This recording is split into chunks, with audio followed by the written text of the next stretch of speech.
No, not here. Not where I can hear. You'll not name him brother. Not of the son of the man who slew your true brothers.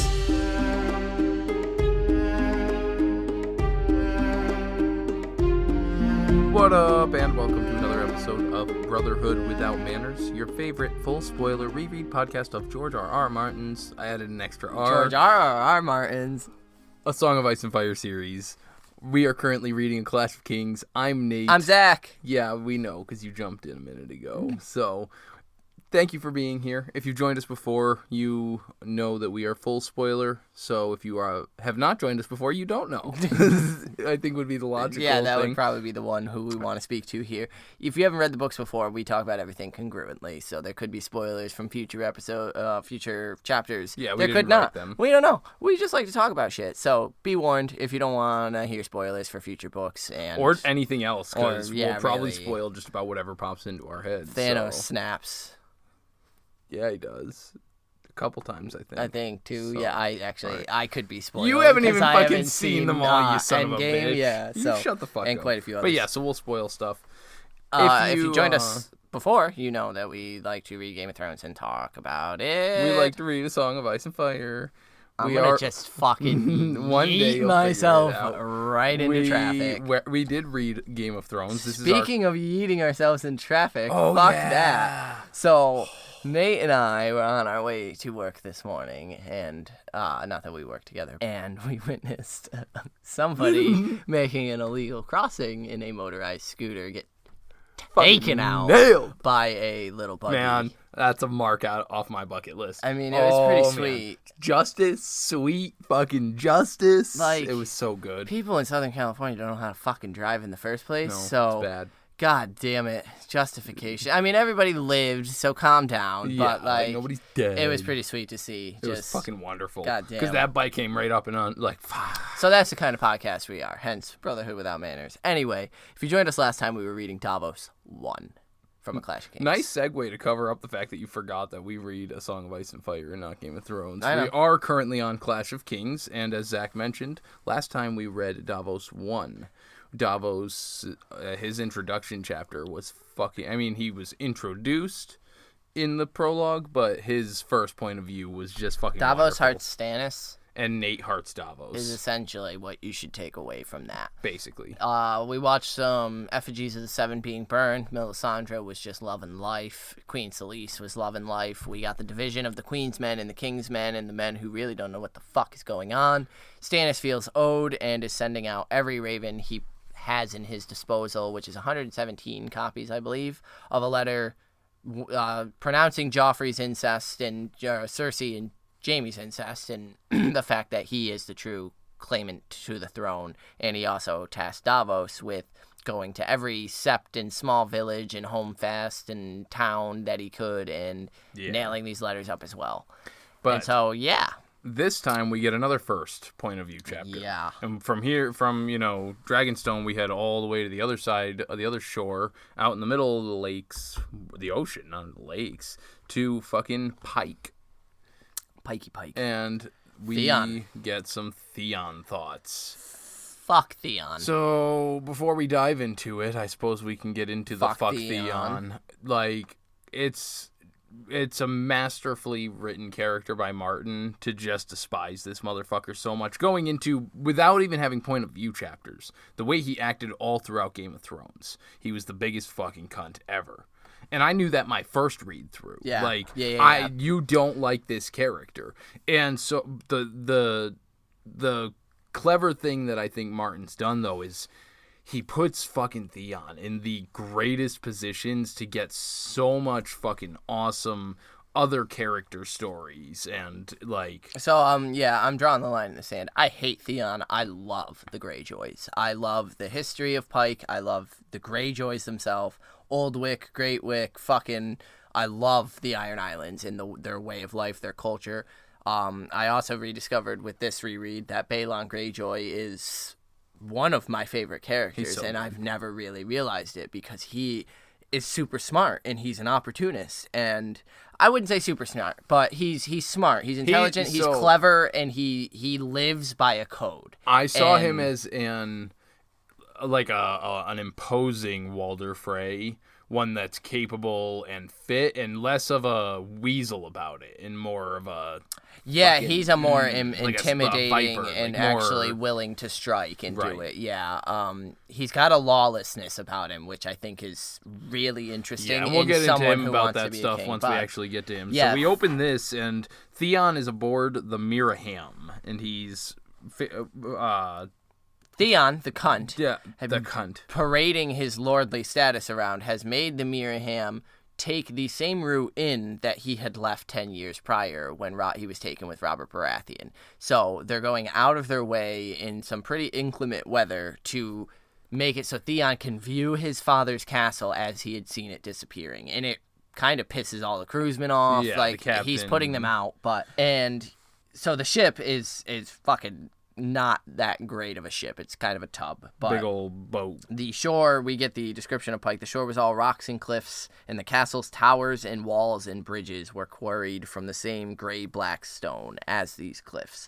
So these structures just point, and we learn it had been bigger. The point of land the Greyjoys built their fortress on was once bigger, but the waves and ocean had hammered at it day and night until eventually it broke and shattered, and all that remained were 3 bare and barren islands and a dozen towering stacks of rock that rose like pillars of some sea god's temple. So, yeah, it's literally just a spit of land out in the middle of the ocean. Just a bunch of fucking rocks with buildings. Huge, towering big rocks. Ones. Yeah, so they name a few of the keeps that he can see from there. The Great Keep, the Kitchen Keep, the Bloody Keep.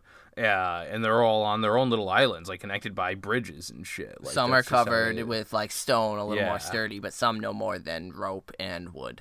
And so the sea tower rose from the outermost island, the oldest part of the castle, above which snapped his father's banner, the gray kraken on the black field. And here he thinks at last the dire wolf of the Stark did not fly above, casting its shadow upon the Greyjoy house. So I do love this. There's going to, through this whole chapter, going to be this weird, I don't know, Theon's just so contradictory to himself. About the Stark house? Because it's, he you know, talks about Robb being basically a brother, and they're so close, but I'm free of them. And, you know, and I think a part of it is the fact that he was technically a hostage, but he's trying to lean more into that now that he's back home versus when he was there and never treated like a fucking hostage. Yeah, no, he even mentions it himself a little later on. Lord Eddard technically tried to raise him as one of his own. He raised him among his own children, but there was this distance, and there would obviously be this distance, but I think it's interesting because he's I thought of the comparison to the show. In the show, because Theon mentions it later in this chapter, that he looks as on Robb as a little brother. And in the show, it almost seems reversed, where Theon looks up to Robb as an elder brother. And so I thought that was an interesting kind of flip on it. Now, I still think that that's technically how it was both And so ways. I think that's where this... I think that he does look up to Robb, because Robb was the one. Well, but he's never going to vocalize I think that's where this contradiction is coming from, is that he looks on Robb as the little brother, but now Robb is the king, and it's this I should be the one guiding him, and then he gets that way with this is my plan, this is my idea. Especially since he thinks that this is going to put him on equal footing with Robb again, because he will also have a crown. And now I think that's peppered in super interestingly as well, is that it's not Balon getting a crown, because that's what this message is. It's about him getting the crown for himself in the end. And so that, like, and actually, Julian, our correspondent for this episode, he mentions that as well. Is he immediately already planning to overthrow his father and just take the crown for himself? Because, like, immediately we get this, oh, thank God there's no Stark banner, and, like, I'm the shit. Like, here I am coming home. Well, because he says it here, Theon, well, I guess it's back in a little bit. Because he notes the comet floating behind the banner. Right. And fucking thinks that it is my comet. Yeah. And he's holding Robb's letter in his pocket as he's looking at it. It is my comet. That is the only person to look at the comet and think that so far. Well, because he also thinks that the paper in his pocket is as good as a crown. And that's where it is. I don't even know that he's necessarily thinking of overthrowing his father so much as he still thinks he's the heir. He's the one that's entitled to everything, so his father's not going to last forever. So it's not long, and until then, he'll be treated like a prince. Mm-hmm. And he thinks that he'll be treated like a prince ruling Casterly Rock, but eventually will Casterly be a king. fucking Yeah, Rock. I plan on getting into that soon. So at this point, the captain's daughter comes up to him, and we learn that Theon has been using her for sex, and much to the captain's dismay. And he thinks the captain a coward and a fool, just a stuttering. He's wanting he kind to of please is. the Lord. And He that's is how a I little noted bit. it, because the captain's daughter comes up and asks if it's, is this how you remember it? And they have It's smaller than he remembers. But then right then the captain comes up himself, and I put it as the little bitch captain comes up asking if he can finally head to port, because he basically is coming up groveling to Theon because he's got money and he's a lord and he's paying the guy. But it's like, damn, man, grow a backbone. Yeah, and they talk about Pyke a little bit, and he tells her that it is a windy place, cold, damp. And he said, I wrote the quote down, "A miserable, hard place in truth. But my father once told me that hard places breed hard men, and hard men rule the world." And so, he, in his mind, thinks he encapsulates this. Yeah, he thinks he's this hard. But in a couple, when he meets his father, one of the lines that stuck out to me, he thinks, is he had forgotten the old way. Oh, yeah. And he gets a literal smack in the face of, like, wake the fuck up. You are not at all what Balon Greyjoy's heir would look like and would be at this point in time. And so he leads the captain's daughter down to his cabin, and as they're being brought into port, and the captain's own cabin, in truth, turned over to Theon. Well, yeah, because that's when he thinks that if he had been on an Ironborn's ship, it would have been nothing like this. Each Ironborn is a king on his own ship. Yeah, like, there's no way a fucking captain would ever give his quarters a. And that's it, so Theon is essentially thinking of this as his ship. Yeah. He is the king on his ship. Like, he took the captain's cabin. He took and his daughter this as well. soft guy from, Westeros isn't stomping him. Seaguard, And so, like, it doesn't really matter. Yeah, that's it. He's fluffing his ego up, but this is the division here. Is this guy is treating him like a lord. Uh-huh. And that's what he's expecting when he gets to Pyke, and that ain't gonna fucking fly. And so, Theon had took his daughter as well, and the captain did not approve of that, but that just amused Theon. And as he undresses in the cabin, he begins to think that my life is my own again, and nowhere a Stark to be seen. So again, he's thinking of this freedom that he now has, but he's got this grandized image in his head of what his homecoming is. And that's what I think is going to be so good about when a lot of this, about when he does have that eventual fall with Ramsay in the future, is like he forgot the old ways, but he must not forget in the future, like when he's with Ramsay. And then like this stuff where it's not a Stark around, they were terrible, and then he sees like they were great. Yeah, they were fucking great. And what is with not a Stark around? Well, they were your fucking friends, man. Well, that's it. That should make you uncomfortable. Like, these people, Robb would protect you. Right. Robb cared for you. No one on these islands gives a fuck about you, and no one within a fucking 500-mile radius at this point gives a fuck about you. Yeah. And so that's not a good thing. Nowhere a Stark to be seen. For you right now, that's bad. And so the captain's daughter, they begin chatting and fucking. And she wants to go ashore with him because he had just explained to her what a salt wife was. Yeah. And essentially, for anybody that doesn't know, it's, the Ironborn will have their wives back at home. They'll also have wives on their ships from raiding places that they've taken and claimed. Yeah. And so she wants slaves to be his that they decide to fuck when they raid They're a concubines. place. Yeah. And she wants to be his. He tells her that once I might have carried you off as Iron men of old used to be my salt wife, but he doesn't really finish the thought. He's not going to do that. But I think it's interesting that he just says once he might have carried her off as Iron Men of old. Like, well, you were 9 when you left. You wouldn't have one time I might have done. Like, fuck you. No. See, I was thinking that more was like a once the Ironborn would have. They don't really raid anymore. Yeah. And so like nowadays that kind of thing wouldn't happen. But I thought back to fucking OSHA at Winterfell and just like.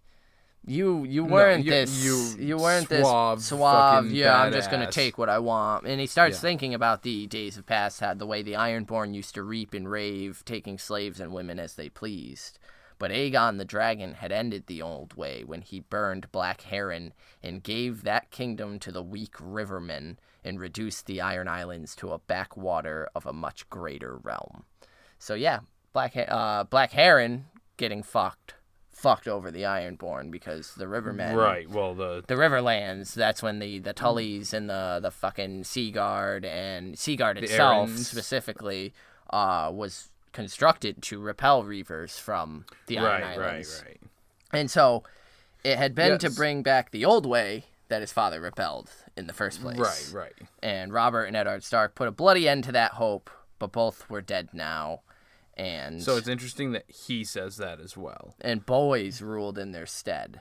The realm that Aegon the Conqueror had forged was smashed and sundered, and the opportunity had never been more ripe. So Theon then convinces himself how fucking proud his father is going to be of him. Yeah. And that he succeeded where his father failed.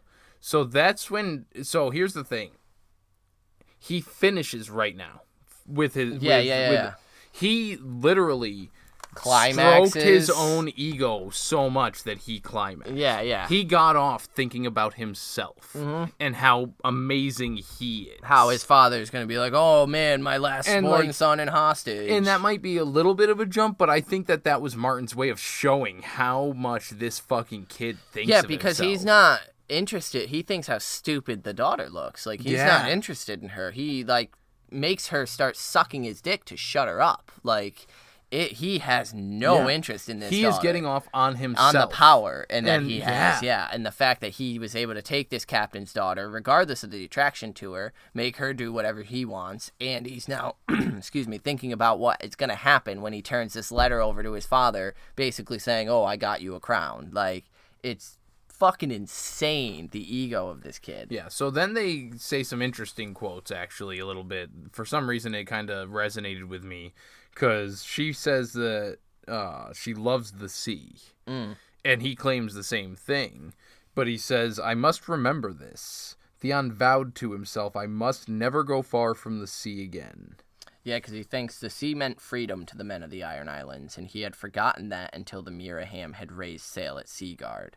The sounds of the ship creaks and the sails and the wind in the sails brought back the old feelings, and they were comforting sounds to him. Yeah, so similar to Dany, because we mentioned how riding is freedom for Dany. Right. The sea is the freedom to the Ironborn. I don't think it's freedom for Theon. I don't either, at all. I think he's getting off right here, and he's just in that. He's in that ecstasy I'm gonna high talk moment. about whatever you want and agree and whatever. But I think it's interesting that we get his first I must remember this here. Right. Where later on it becomes I must remember my name. That's why I mentioned it was the I must remember this. So the captain's daughter begins begging him to go, saying that her father's going to hit her now and call her terrible names now that he's taken her. And once again, we get some ego boosting where he says that her father should be fucking thrilled at the opportunity that after how many times I've fucked you, chances are you're pregnant. And he gets the chance to raise the bastard of a king. Yeah. And then just turns and leaves. Yeah. And, of course, she's too, and it's not that she's even too dumb. It's that his statement makes no fucking sense to her. Yeah. Like, what? Yeah, he's a fucking idiot. And he goes up, and the stronghold of the Botleys comes into view, rebuilt in stone, as the original wood structure had been razed by Robert Baratheon during the rebellion. And beyond that lay the village of Lordsport. And last Theon had seen it, it was a smoking wasteland, and after 10 years, few traces of the war remained. New hovels were raised as well as an inn, but the sept was never rebuilt. Only a 7-sided foundation remained. Robert's fury had scoured the Iron Men's taste for the new gods, it would seem. Yeah.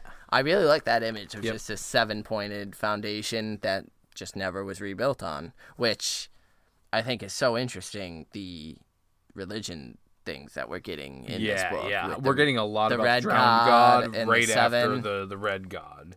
And so he, though, points out that he's much more interested in all the long ships that are currently docked there in the port. He says the ships. He's more interested in the who's well, yeah, there, when because I say who's the here to ships. greet me? Oh, did Father call Right. in? Because the harbor's full. It's full of ships, and he's like, hell yeah, Father called in everyone for my anticipation, homecoming. Yeah. And he saw the banners. He names the banners of some. We get the Black Moon of Winch, Lord Goodbrother's banded black warhorn, Harlaw, and he also notes, though, that there's one missing. There's one missing. His Uncle Euron's boat. Silence. Yeah. Of that terrible and lean red ship there was no sign, but his father's great kraken was moored there. But yeah, and so that's when he starts thinking, he wonders if his father hadn't anticipated him and what he was doing there and called the banners. He says here that no one but he and Robb Stark knew of the letter, but Balon might have guessed his intentions and acted accordingly. Isn't that bullshit? Robb and him are the only two. Catelyn knows what he's doing, the letter.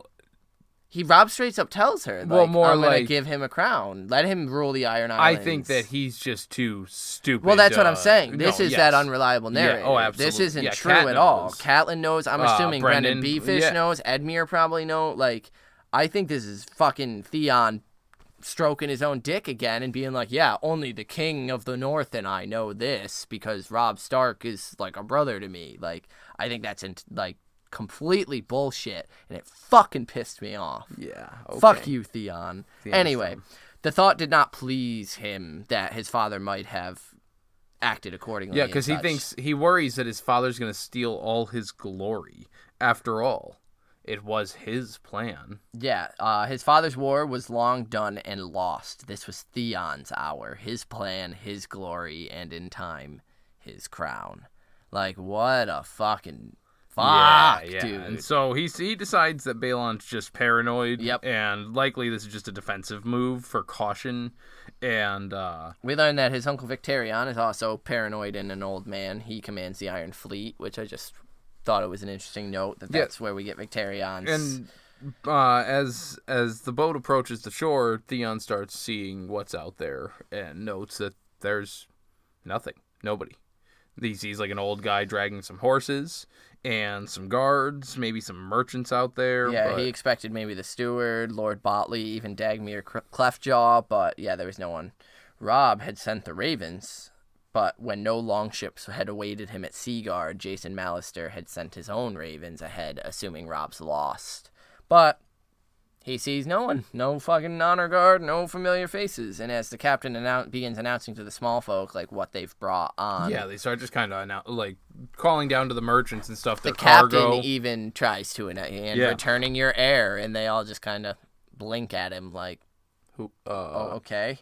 And this is when Theon realized they didn't know who he was, and it makes him angry. Very angry.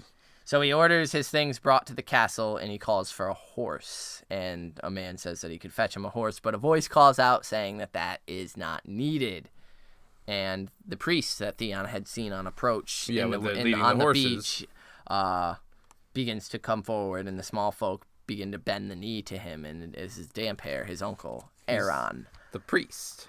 In one of his few curt letters that Balon had sent to Winterfell, he had mentioned that his youngest brother had gone down with the storm and turned up a couple days later a holy man when he washed ashore alive. Patchface, anyone? Because we learn a little later on that Damphair, Aeron, before going into the sea, was a jovial, drinking, jively, funny, to laugh and have a grand old time, goes into the sea, comes out, and is now this, we'll learn, chilly, dark, dreary, fucking Lord of Lords man. Yeah, but Patchface is still jovial, and he's but Patchface lost his intelligence and wit. He could do magic tricks, he could speak different languages, he could sing, he could tumble. Like, it just seems similar to me of Yeah. one person going in and seemingly another coming out within the same people. And so... It's similar to like Beric Dondarrion when he like, loses a bit of there himself are each some time theories out in there. the Red God way, that they're the raised versions of the Yeah, Drowned God. exactly. Yeah, there are some theories out there too that Patchface is a fucking soldier White or of whatever the they called the Drowned Drowned God. God. Yeah, and that may be something to do with Shireen and some crazy Patchface shit. is the Beric Dondarrion of the Drowned God. There you go. But I just thought that was an interesting comparison. But That's Damphair says that he'll lead him up to the castle. And so Theon has brought his yew bow in a quiver and hurries after his uncle Aeron. And starts paying a no conversation. more mind to the fucking... So he asks why his mother and father didn't come themselves. And Damphair tells him, it's not for me to question. I do as I'm commanded. He tells him that because Theon mentions Dagmar Cleftjaw coming to fetch him in his place, and Damphair tells him, nah, Cleftjaw's not here. He's out at Old Wick to roust the stone houses for Balon. And the drums. House drum. Damphair asks if Theon prays to the wolf gods now, and he says that Ned Stark prayed to a tree. I care nothing for Ned Stark's gods. And so Aeron orders him kneel. Or are you too proud now? And Theon thinks about how he's going to be kneeling in mud and shit, but says a crown was worth a little mud and horse shit on his breeches, he supposed. I suppose. Like, so his uncle has him kneel and blesses him with salt, blesses him with iron. They say the words. And so, yeah, he baptizes Theon in the Drowned God again. And wordless, they mount up and head to the castle. So Theon begins asking how Pyke has changed since he left, and if he can expect his lady mother and sister at Pyke. And Damphair tells him that they are not at Pyke. Theon's mother is at Harlaw with her sister, as it is less raw there and her cough troubles her. And his sister has taken Blackwind to Great Wick with messages from his father. Before we get into that little tidbit, I thought it was interesting that he's asking Damphair how things have changed here since he left. Yeah. And, like, for the most part, not much has changed, is what he kind of settles on. Yeah, it's a hard, cold land. But, like, you're asking the most changed man on the island. How it's changed. Yeah. And then, like, all the things that have changed, you're not picking up on. You do think that it's this...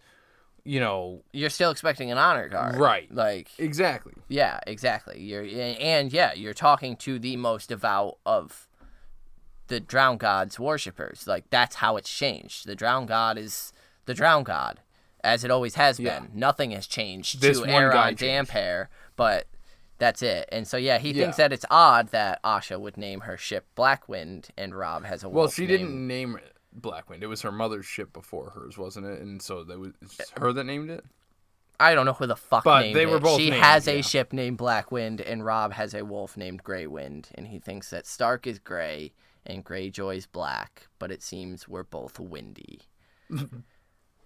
Fucking hashtag deep, Theon. Deep. Fucking idiot. I think, if anything, though, I just picture more, that meaning more wishy-washy, and I think that's not the Starks, just the Greyjoys, bro. Yeah. Like, you're the one flapping in the wind here right now. Oh, for sure. And he thinks that he begins to think his uncle mad as Damphair begins to tell him of his drowning and reawakening and the god this, the god that, and Damphair is fucking into it. He loves this Drowned God. Yeah, because he tells him that when he was younger, he was vain and just stupid. And so now he's just a new man. Yeah. And Theon begins to get pissed, asking about his father's plans, and Damphair will not tell him. And yeah, this part I love. He says, I was ordered to tell no man, speak of it to no man. And so Theon starts throwing his fucking weight around. Yeah, he throws a fucking tantrum, saying, because he's getting pissed. His uncle's treating him as such, I am the heir. Yeah, my I'll uncle know treats his me. plans now. And he's like, from me you shall not. We are commanded not to speak of this. Like, I just fucking love the way he gets so serious, but he starts listing all these fucking things Theon does. All these things that, I've fought beside Robb Stark. I fucking went Whispering here. Wood, I helped capture Jaime Lannister. beside Blackfish. Shut the fuck And he says, up. I am not any man. I am heir to Pyke and the Iron Islands. As to that, we shall see. And The words were a slap in the face. which is funny because here in a little bit he'll get an actual slap in the face. And he says, I am my Lord Father's only living son. Your sister lives. And so then I'm warning you, don't you try to take my claim. Yeah. And again, so I wrote this quote down because I fucking Well, loved like, it. Damphair brings up your sister lives, and Theon's confused by that, because she is 3 years his elder, yet a woman can only inherit if there is no male heir in the direct line, is his thinking. So, the Iron Islands aren't completely for having a woman rule, but They're not Damphair is pretty convinced that Theon isn't the heir. It's Asha. Well, and at this And point, so- in all of their eyes, Theon is more of a woman than Asha. Well, that's what that's what I'm getting to is, like, is there if Theon returned, is there a contingent to make sure there is no direct male in the line? Is right? my Are they, thinking. Are they ready to push him off a fucking Yeah, bridge? are they ready to just throw him to the drown god and be like, yeah, you're done. You're Oh, pathetic. I little-" 100% think that when Balon Greyjoy's done, he's like, oh, well, this won't be hard to deal with. Yeah. I'm not worried about it. So, yeah, I don't think that that's even a thought because I just don't think they give a fuck about this little bitch enough to worry about him. But yeah, so Theon gives his little, I'll Yeah. not be cheated of my rights, I warn you. Yeah, and he says, you warn a servant of the drowned god, boy. You have forgotten more than you know, and you are a great fool if you believe your Lord Father will ever hand these holy islands over to a Stark. I don't think that, because it sounds like, he knows that he's got that fucking letter in his pocket. And we do hear about his plans from, like, Balon is aware that this was probably happening. Yeah. But I don't think that that's what he meant. I think he's calling Theon A Stark, yeah. here. And just, Tells him, now be quiet, you're prattling on, Yeah, it's just fucking like, annoying. So you're shut up. a little Stark bitch. Yeah. Shut up. So Theon thinks, so that's the way of it, as if 10 years could have made him a Stark. Lord Eddard had tried to raise him among his own children, yet Theon had never been one of them. Even the bastard Jon Snow had been accorded more honor than he had.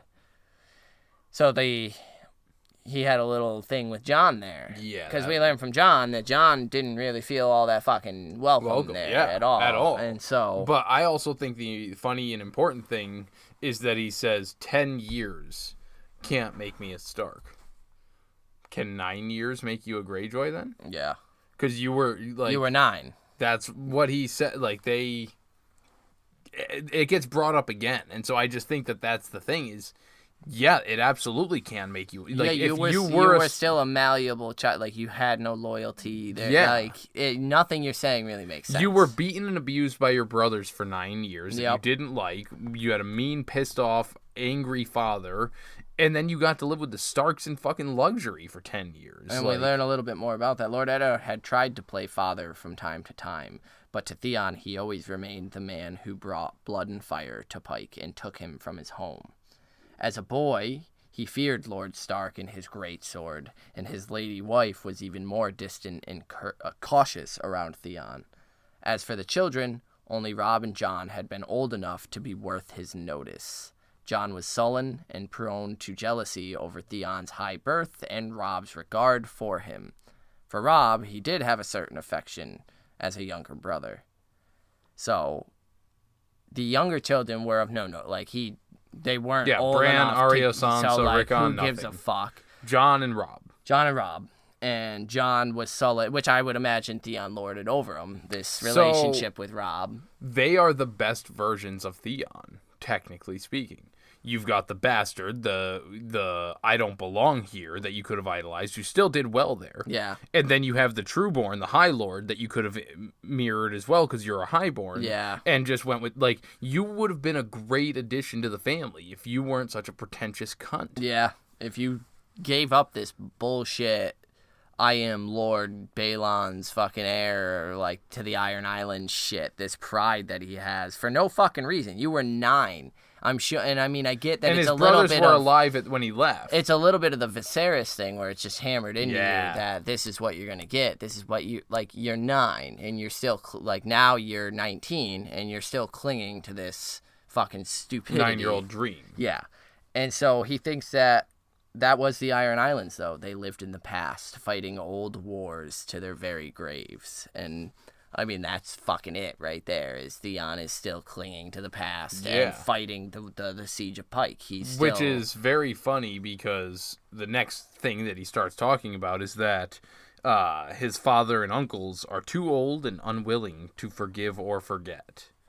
And starts talking about the Malisters, or thinking about the Malisters that he traveled with to Seaguard, and how he had started hanging out with Patrick Mallister. Yeah, he was broing out with Lord Jason's eldest son, but Lord Jason, when he heard, reminded his son that Seaguard had originally been built to defend against the Reavers of the Iron Islands, the Greyjoys foremost among them. And they kind of laughed about that. Yeah, Patrick was told like, Theon, yo, like, Dad's pissed off because your people used to do this, and we haven't rang that bell in 300 fucking years. Yeah. Like, but the time that it was rung in the past 300 years was the time Roderick, that his brother Roderick Greyjoy had attacked them and died by the hands of Patrick Mallister. Yeah, and I just thought that was very interesting. That, and I think it was intended to show the relationship that he had with his brother. The fact that Patrick Mallister, the killer, the guy that killed him, is sitting right here, and he's just fine. Like, yeah, he's riding, hanging out, and actually saying that he misses his company. He would prefer him to Damphair. Damphair, yeah. And so he mentions that Robb has, become a king now. Because he's tired of how quiet it's been. So he decides to talk, and he brings up and Damphair, yeah, it's old news and cold. Like, fucking, already heard TLDR, and Aeron says that this comet is the torch of the drowned god, the same one he carried out of the sea and gave to man, and it proclaims a rising tide. So the priest, the devout, is seeing it as a sign from his god that it's the Iron Men's time in the world to fucking rise up like they once did, take this fire and bring it to the land. And Theon applying it to himself more so than the Iron Islands. Yeah, it's my time. Yeah. Like, I am the time. I agree. And I love that he's like, a man agrees with a god as the raindrop agrees with the storm. Shut the fuck up, Theon. Like, it doesn't matter. Your Theon opinion means nothing. Well, one day this raindrop will be a king. This flower is gonna bloom. And my thought was, a king is still a man, though, dude. Yeah, like, you're still a king is still a raindrop in the storm, even if you're a big fucking raindrop. Which is super important of Aeron, because later on, during the Kingsmoot stuff, Aeron is super against Euron taking the seat of the Seastone chair because he's not a devout man. Right. And so that right there, even a king is but a raindrop in the storm. Yeah, and that's... you are nothing to a god, and that is super important with Aeron. Like, a king is not equate to a god. Right. Never will be, especially the drowned god. And so I thought that was funny that Theon was one day, this little raindrop is still going to be just a fucking guy. It was nigh on sunset when they reached Pyke, and the gates were open to him. And he enters, but looking around, he sees absolutely no one. It's vacant. And Damphair turns and is like, all right, you're here. Bye. And, and Theon's like, wait, uncle, aren't you going to stay and have some of our meat and mead? And he's like, you were told to be delivered. I delivered. I've got God's work to do. Deuce. And he leaves. Later, bitch. Which, like, he is now going to be making that trip back in the dark. Yeah. Like, and he don't give a fuck. Like, dude, Damphair's a hard motherfucker. He's such a badass. Yeah. And so, as Theon stands here in shock, we're going to convene our small council quick and take care of some of our personal stuff. So, we'll be quick and let you get back to the episode. Sweet.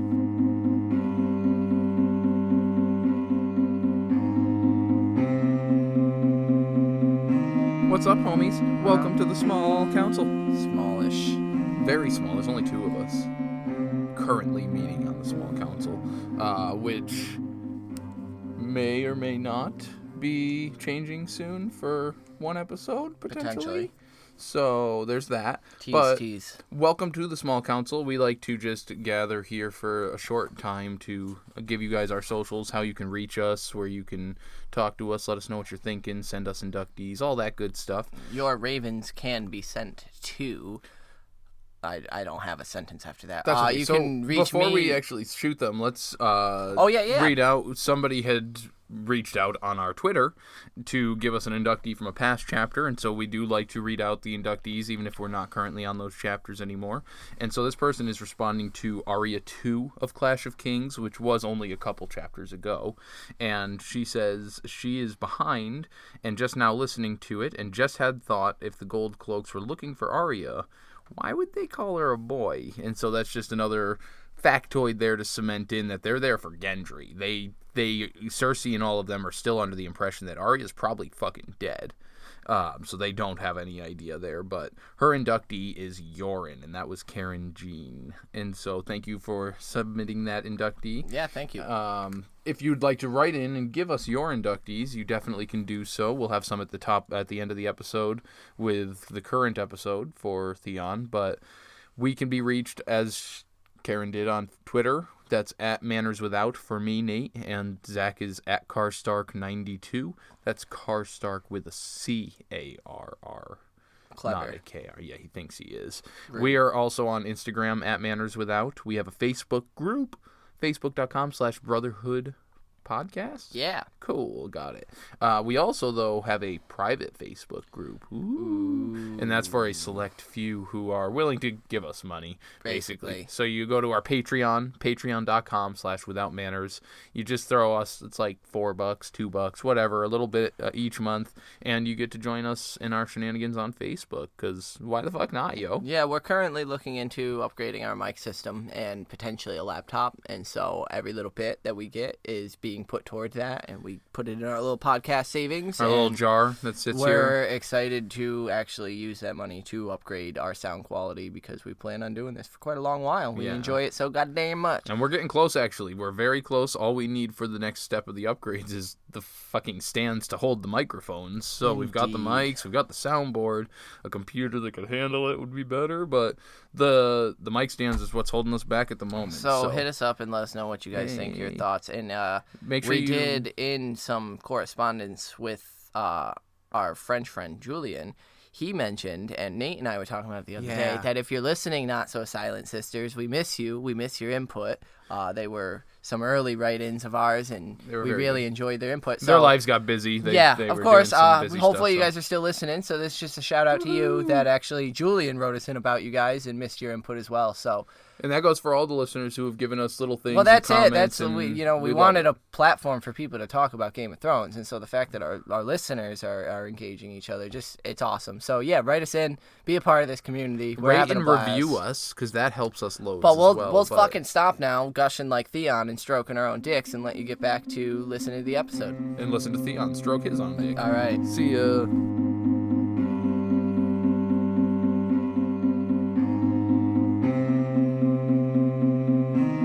So Theon is standing outside the gates, but the gate is open, and so he kind of walks through, but there's some guards up at the top, and I really liked the way that it was written. It says, "The guards atop the battlements watched with strangers' eyes as Theon Greyjoy returned home at last."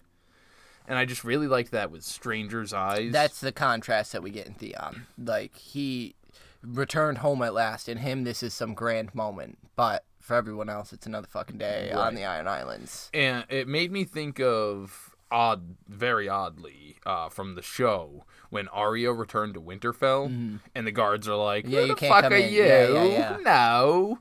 And just that kind of idea. Like, who are you? It's been 10 years. I think that's the only thing I really do like about Theon, is that it's this reflection of like how wrapped up we get in our own lives. The world goes on, the world changes around us, but we get so wrapped up in what our thinking is of the way we think things are going to go, or the way we want them to be. Well, what's that we were just talking about it the other day, the fucking idea that other people have lives coexisting with each there's other, actually that scientific term for when you become aware that there are other people who exist, who have things, problems, concerns, bills, all lives, the thoughts and things work you think about, everybody else is doing that doing too. that. It's And fucking so wild. that's what I think this shows a really severe case of someone with severe narcissism. Yeah. He can't get out of his own head and think that the world has moved on. The same people that were here when you were 9 have grown up, just as you have. It's been 10 years. A lot can happen in 10 years. Well, that's it. And the thing is without Robb mentioning him going, or him mentioning to Robb going to Pyke, Theon was doing great. I mean, he was a little cunt. Nobody liked him. But he wasn't longing for it. Right. He wasn't like, hey, Robb, you're Lord now. Can I go home? Exactly. Can you free me? He was happy to ride beside Robb and go to war with him. And that's how, I think, before he got on the boat to Pyke, he was still probably in that mindset. He was all about Robb, and he kind of still is about, like, oh, I'm delivering this for Robb. And but like, for my own gain. But for my own gain is how quickly it becomes at sea. And that's the thing is, he also has that idea that once he has the crown, not Balon, he's friends with Robb. Yeah. He'll be friends with that king. He's a king. We'll be fucking kings together. We'll be it's going to be kinging great. it up, Like, who gives a fuck? We'll be the bro kings. And so a old crone of a woman approaches him as he enters sort of the courtyard and tells him that his father awaits him in the sea tower. And he's kind of like, that's cold even for my father to not come greet me. But she tells him that first she'll take him up to his room so he can bathe and dress appropriately. And he's like, who the fuck are you, bitch? And yeah, he thinks it is as if I were a stranger here. Nothing has changed, and yet everything has changed. Yeah, and so we learn her name is Hell Yeah. Hell yeah. It's Hell Yeah. Hell yeah. But she's the new steward of the castle, essentially. And he's like, what? And she's like, well, the steward's new. The Meister died a few years ago, so we're all kind of new around here. And instead of his old room, he is led instead to the Bloody Keep, and his room is one where the keep got its name from. It's funny because he was not okay with it, but these rooms are much more large and elegant. Yeah. But as you were going on, this specific room was where the Bloody Keep got its name because 1,000 years ago, the sons of the River King were hacked to bits in their bed to be sent back to the mainland, and as he entered, in that story, they were hacked to bits, he thinks, but Greyjoys, and I have to quote, Greyjoys were not murdered in Pyke, except once in a great while by their brothers. Yes. And his brothers were dead. So, Theon, the funny thing is that quote's not about you, bud. That's your father's future. That was so fucking... It was like, fuck holy me. fuck, Martin. Fuck holy shit. me. And we'll get even more of it when he's running across the bridge. Yeah, because actually there was earlier when he when he was scanning the harbor, looking at all the ships, and he thinks about his uncle Victarion, and he thinks about Damphair. He did think of Euron. Euron was a different sort of song than his brothers were, but he goes on, like, he's not there, so he kind of skirts past it real quick. But I just think it's interesting that, we're getting tale that Euron is different from all these other men. But it's so subtle. Like, but it's very subtle. It's not even there, because we're getting it from Theon right now, who's remembering... What he remembers. And we're being told was still now around at that point. And we're being told now that this is all false. Like, what Theon grandualizes these islands to be and himself to be is completely false. wrong. Yeah. Absolutely. And so... God, it makes me look forward to feasts. When he enters the room, it hasn't been cleaned in a long... or used in a long time. And here in fucking the Iron Islands, when everything's wet as it is... It's not easy to get that damp out of there. Yeah. So he immediately commands her to have fires lit, all the braziers fucking lit. The rushes swept. And a hot everything bath. cleaned, and a hot bath, yeah. And so they bring his bath. He dresses, and they're lighting all his fucking rooms. But the bath water cools quickly. It's not as hot as he wanted. It's enough to scrub. But that's what I was going to say. At least he fucking had that much sense to... Yeah, it's enough to scrub the sea from And then he mentioned it was seawater, but I kind of assumed that, anything that you're not drinking at this is point, seawater. And that's just how it goes. And then we get the description of him dressing and how ornate and ornamental. Yeah. And he's got the sigil of the Greyjoy house embroidered on his breast, and he's got this golden chain with a beautiful bauble and these gloves that are fucking magnificent. And he looks a lord, and that's exactly it. Is he looks That's the problem. a high proper lord, And that's when, like, us as the rereader, those who know, understand that this is your worst fucking decision. If you had walked in with your shit covered if breeches, you didn't bathe, it would have been more yeah. respectful and more acceptable than walking in looking like this. And so he leaves to head to his father, and in doing so, he has to cross over 3 of the bridges, getting to one of the furthest parts of the castle from where he is. Each one getting increasingly smaller. The as he last goes. one was a rope that swayed heavily in the wind, and he thinks back to when he was younger, how he used to run across them, even in the dead of night, because young boys didn't fear death, but old men, or grown men knew better. And it's just that. Once again, you think grown men know better. You don't think, well, Balon Greyjoy would ever fall off of this. Yeah. He knows better. Yeah. And so we get the hints because it takes a long time before you learn that Euron actually killed him. Yeah. It's kind of just that little secret. Hinted at. But this is the stuff that makes it, that if you take this as it should, well, that doesn't make any sense. Balon Greyjoy wouldn't fall from these bridges. Grown men know better. Cross them with caution. They know how to do and it. old men are cautious. And that's like, God, fucking so good. But so he arrives to the big door of his father's room. His solar, I suppose, but I don't think there's much sunlight going in this bitch. And he knocks. And the door is opened by a guard that neither of these two, he doesn't recognize the guard. You're the son? I'll show you who I am if you don't step aside and let me in. I was gonna let you in anyway, bro. So I mean, show me, homie. Come at me. Come. Oh yeah, because Theon does have his dirk and this his long sword at his belt. at his hip, and that sparkly gold necklace might blind. But yeah, the guard steps aside and lets him in because that's what he was gonna do anyway. And seated by a brazier, his father sits. Lord Balon Greyjoy is smaller than he remembered, bone thin and bone hard. And Balon looks up and says to him, "A boy they took. What have they returned?" And Theon says, "A man, grown. Your heir and your son and your heir." And he thinks, Balon says, 10 years. Stark had you as long as I did. And now you come as his envoy. And Theon says, "Lord Eddard is dead." And Balon says, "Both are. Stark and Baratheon both. I vowed I'd see them both to their graves, and I have. Though the cold and damp still make my joints ache like before. So what good does it serve?" That right there, I think, is the most significant line. That one? Balon Greyjoy got his revenge, essentially. He vowed to see them dead, but what good did it serve him? Yeah, He doesn't get his crown. Pyke isn't restored to its former. That, to me, is what stuck out as he's smarter than I ever thought. Like, what good is vengeance, like, if it's not serving a purpose? They died. He had nothing to do with it. There was no gratification in it. Right. Like, that's what he's saying. Which is very Iron Island. I swore to the fucking drowned god I would see them dead. Now I have.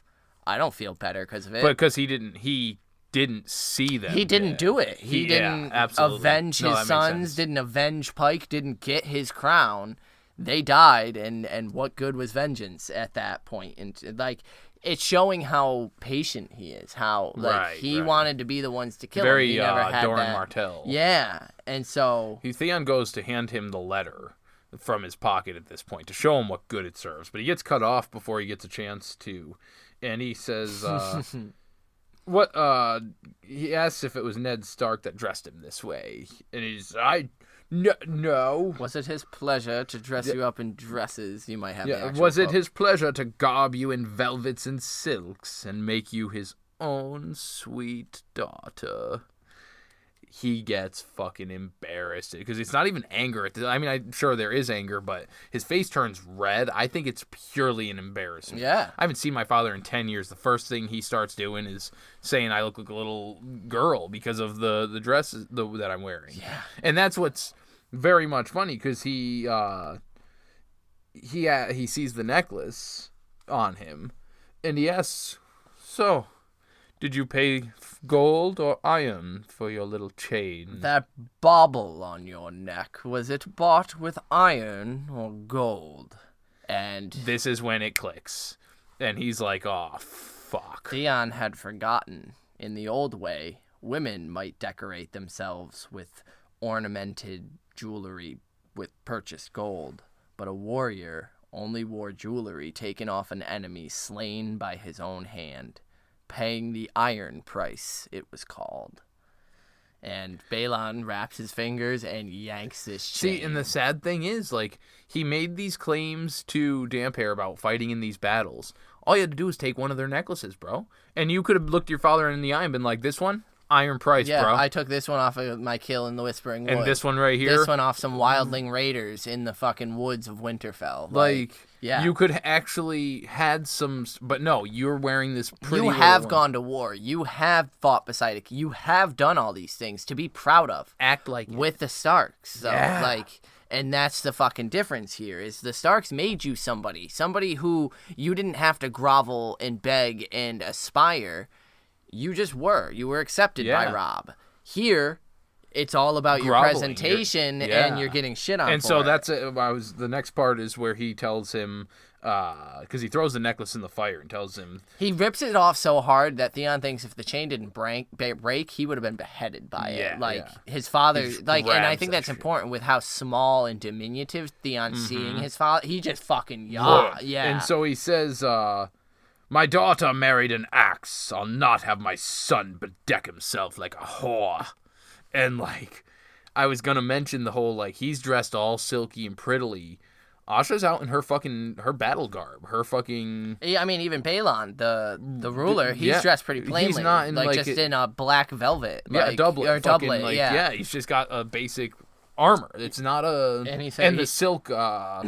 the silk's fucking furs there. Yeah. The seal furs. The seal furs around him, but that's just to keep off the damn chill. For And he says, it is as I feared. The greenlands have made you soft, and the Starks have made you theirs. No.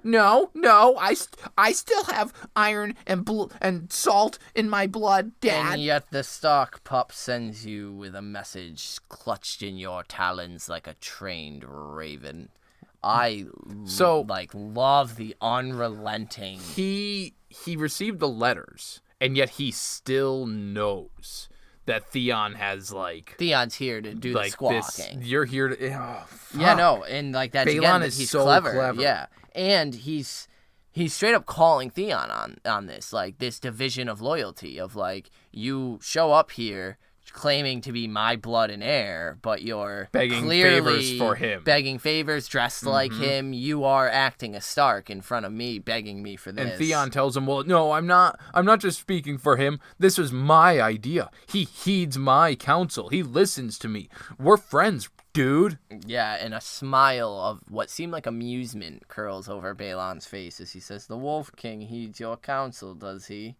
And he starts to gush. Heeds me, yes, we've trained and hunted, and he looks on me as a brother. And then Balon goes savage. Fucking savage, man. No, not here. Not where I can hear. You'll not name him brother. Not of the son of the man who slew your true brothers. Dang, kid.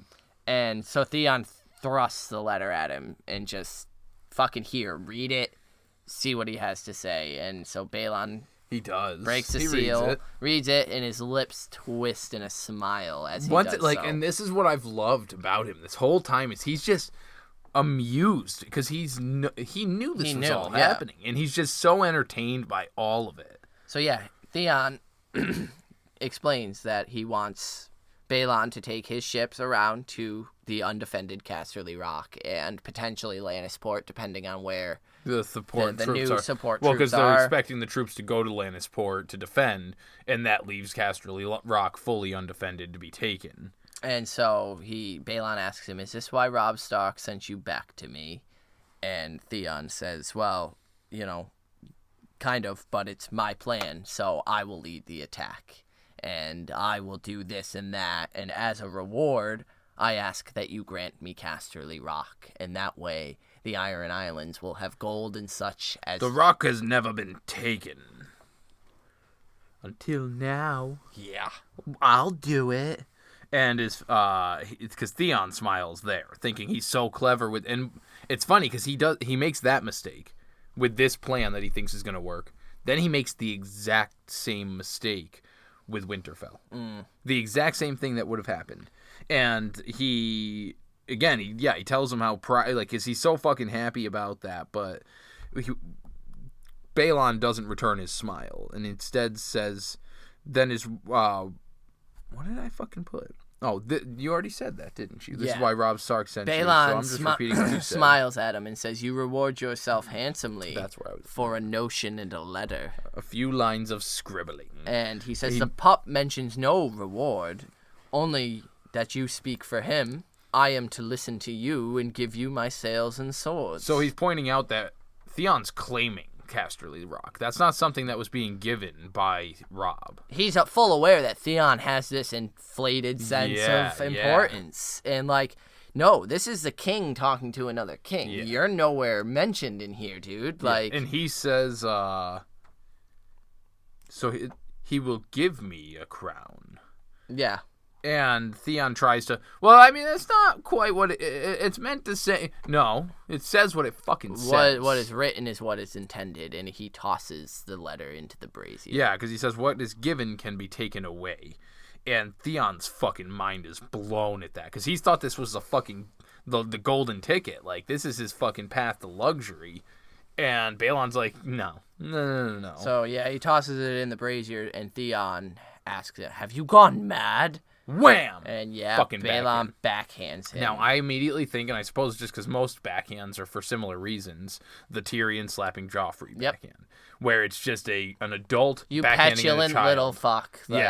And he tells him, watch your tongue. Yeah. I am not Rob the Boy. That you should speak to me so. I am the Greyjoy, Lord Reaper of Pyke, King of Salt and Rock, son of the Sea Wind, and no man gives me a crown. God, he's a fucking bad. Because when Theon's describing him, we've heard these titles that have been afforded to him, and then when we first see Balon as this, Walder Frey looking thing, smaller than he remembers. I actually almost thought first of Hoster. The way he's almost sickly and gaunt. You said, you're right. Yeah, that he's just bones and skin. And so then he does this, and when he pulled the chain, seems to puff out, and he just fucking. You learn why he's the fucking Reaver. Yeah. Why he's not a shambling old man. Even though Euron goes nuts on him, there's a reason Euron waited as long as he did. This guy is a tough motherfucker. And the only thing of intelligence that Theon says, then take it. He spat. Call yourself king. No one will care until the war is finally over and they see the old fool perched on his islands with a crown of iron on his head. And Balon laughs. Yeah. And he goes, oh, it's good to see you're not a fucking bitch. You've got some balls. I'll give you that.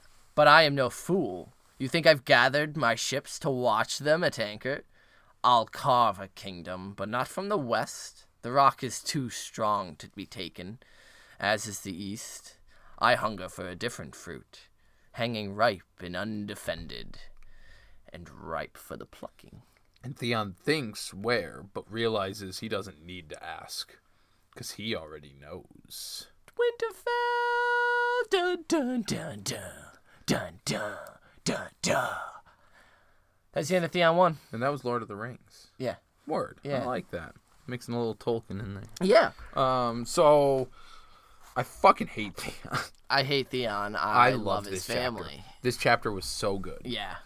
Pyke is such a cold, terrible place, it sounds like, and Balon is just the man you would expect to rule it. Yeah, be ruling it. And Euron's out there being terrifying. So yeah, this is the first time that I could, but I can see him as an intimidating character. Where I only Balon. Yeah. Where I've always seen Euron as this scary, intimidating person, and I don't think Balon's quite at that level. He doesn't have the mysticism and the sorcery shit going on. But this is the first time I see Balon as a contender in the War of the Four. He's a threat. He has the thoughts. Yeah. And he's strategic. It's the only unfortunate thing is the Reapers and the stuck on the water thing. Well, I think that's why you keep like comparing him to the phrase a lot. I think that's it. Is a lot of underestimation. Like, oh, it's just it's the Iron Islanders. Right, They're just gonna reap and rave, but Balon is like, no, we're gonna go take Winterfell and attack the North while it's undefended. And so yeah, it really kind of paints into a light why Balon actually is it, why Catelyn fears him so much. Right, and why he keeps pushing for it. Like, it's not just some crazy... Because I think even in Game of Thrones chapters, when we were rereading it, would laugh at the idea of Balon making attempts during Robert's Rebellion to do things. But this kind of shows that while he might have been young, instead, a little foolhardy, he was serious. Yeah. And he was capable. And he's been biding his time. Yeah. And the thing is that Theon's hostageness meant... captivity, not hostageness, meant nothing to him. Right. He had Asha, and Asha has clearly been way more of an Iron Islander than fucking Theon ever was. One of those badass bitches ever written in fucking literature. And so do you have an inductee? Balon fucking Greyjoy, yes. I knew it from the second I read it when his introduction, because of the way that sitting next to the brazier in his solar, he looks tiny, but then by the end of this encounter with Theon, he is casting a fucking giant shadow. He puffed up in my mind and became much bigger, and that's the first time it's happened. Balon never crossed my radar. When he died, I understood what was implied that he died. I thought little significance of it. I was almost relieved, like, good, fuck him. He was nothing anyway. And then I got more excited when the King's Moot happened. But I'm really excited now, knowing the the strategies, the strategical nature of Balon Greyjoy. You said it better. Okay. Looking forward, like, his death now and what's happening around that, because always before I was like, cool, he's dead. Like, Euron's much cooler. I'd rather read about him. Well, it's kind of similar. Like, on my first few reads of the series, like, Feast for Crows was that dry spell for me, like a lot of people. Yeah. But on my last reread, I fucking loved it. Yeah. I adored it. And so Feast. This is the first time where I'm coming in through the beginning, before we even hit Feast, getting this part of the Iron Islands, where I'm actually a fan and enjoying what happens here. And not just rolling just rolling through it. And so I'm loving that stuff. So you got an inductee. I do, and it is Patrick Mallister. Oh, yeah. For being the most progressive motherfucker I've seen yet. Because that motherfucker's like, I killed your brother. I'll still chill with you. He tried to kill us all, but, like, whatever. And it's the one time I want to give Theon credit is, granted, I guess I don't want to give him credit because he was probably beaten and abused so badly that he just doesn't give a fuck about his brothers. But, yeah, I think Patrick Mallister for, fighting in that rebellion and fighting off the Greyjoys and fucking killing Theon's brother, because if he was anything like Theon, we didn't need him in this world. So I'm going to bring in Patrick Mallister. I like it a lot. Is it Mallister or Mallister? Is there a T in there? I think it's just Mallister. I'm going to look while you read our favorite French fry. Yep. So we did get an inductee, of course, from across the pond in Julian, and he said, "Hello, boys of winter. And here at last the Wolf of Stark did not fly above. It is my comet, and nowhere a Stark to be seen. I did not realize that Book Theon would have this opinion so quickly about the Starks. I thought his betrayal would take time, but no, it is already in his head. He already has the idea of open rebellion, of betraying the Starks. Such a cunt." He has a lot of quotes of Theon's in here that I'm not reading off because we just got through quoting a lot of Theon. Yeah. And he really liked it. I'll read the quotes that you put heart emojis on. They didn't know who he was, and that made me angry. Oh, yes, that's the stuff. As to that, we shall see. It is weird, but I am quite sure, even if I was reading this for the first time and not knowing where the story is going to go, I'd still instantly hate Theon for what he says, and even worse, what he thinks. That makes it fantastic to read. Though I have always felt through the talk with his father that Theon is still a kid that needs to figure his shit out. Must not have been easy on him to be kept by the Starks, and of course he grew to become something closer of a Stark than a Greyjoy. His father's approval means a huge deal, and when he submits his, in quotes, plan, he just wants his daddy to be proud of him. Yet the words of his family, "We pay the iron price," Julian. Julian. We just so gotta we're add gonna a pause little- here because we were discussing this earlier, and we love you. You know that, but the words of House Greyjoy are, "We do not sow." those And are so, just similar to the Lannister Casterly always Rock. pays his debts. Right. It's not there. It's hear me Hear me roar. roar. Yeah, we pay the iron price is just sort of a common saying, but we got what you meant. okay. But the words of his family, "We pay the iron price," are strong, and Theon seems to have understated them. Felt good to see him take a manly slap in the face, and for that reason, I'm inducting Balon. Yeah. Of course, we like the Starks, but in the spirit of war, the Iron Islands do have an opportunity to raid the North and get back at them. Sad for Theon that they would have done it without him if he wasn't sent home, Yes. revealing that Theon probably doesn't mean shit anymore to his family, in my opinion. Good for them to consider a woman as a potential position of leadership. That's ballsy and almost futuristic in this Westeros world. Surprising. Valor Dorsaltrius? No, I think it's Valar Desalterus. So it's like salt water, like the salt. Dorsaltrius. Oh, I Desalterus. get ya. I was thinking dorsal. Desalterus. Anyway, Julian, thanks for making me stumble through that. But your inductee was great. Obviously, I agreed with you and Balon. And I did find out it's Malisters with a T. Hey. Malisters. I was eating it wrong. But I like the point you made at the end. You there. made all the great points with the progressiveness of the Greyjoys and Asha being a badass. Theon finally stepping up and acting like a man when Balon whooped his ass. A slap in the face, though. Oh, it was good. It's Anyway, always good. that was Theon 1 of the Clash of Kings, and next we are going to have our final first POV chapter for these characters in Then the we're Clash of all Kings. in. Then we're all in. And that will be Daenerys 1, so we're going to be picking up with the dragons. Here we go. The first time since the birthing ceremony. And then we're going to be experiencing some weird warlock shit. Yes. So heading we're to gonna Karth. Zarozoan Doxus. Zarozoan Zarozoan Doxus. That's Get a fun ready. one. Zarozoan Doxus. Zarozoan Doxus. Valar Daenerys. Peace.